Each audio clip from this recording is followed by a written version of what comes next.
Ad Agrigento nel pomeriggio i funerali in cattedrale dell'imprenditore Totò Moncada. Al mattino di oggi allestita la camera ardente al Pala Moncada a Porta Empedocle. Tra l'altro Moncada, amante della musica, è stato omaggiato con un'esibizione dal musicista Francesco Buzzurro in presenza del suo produttore.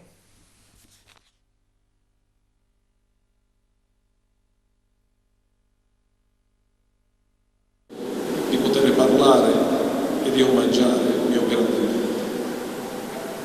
Spesso si parla di violenza di genere e ci concentriamo spesso che Totò ha portato avanti a favore della sua terra. L'intelligenza non è qualcosa che gli altri possono accettare, specialmente quando l'intelligenza di un uomo straordinario supera la normalità.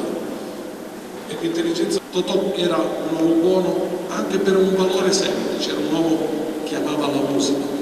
Mai arrendersi all'ingiustizia.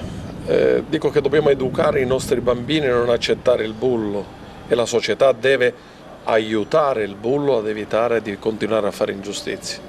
Da adulti e spesso gli imprenditori, come in questo caso specifico, subiscono delle ingiustizie. Al pari di Totò ho vissuto una somma di assurde vicende giudiziarie, che è vero sì, ho avuto la forza di combattere. Oggi quel magistrato non è più magistrato.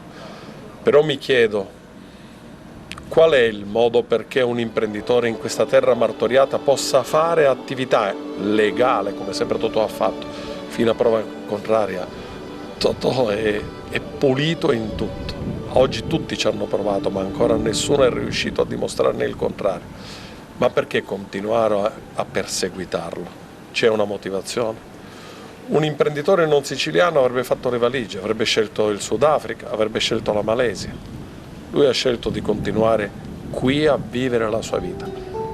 Giorno 9 aprile era su questo tetto e lo chiamai subito dopo. Totò, non ti arrendere. Totò, la giustizia trionfa sempre. Non mollare.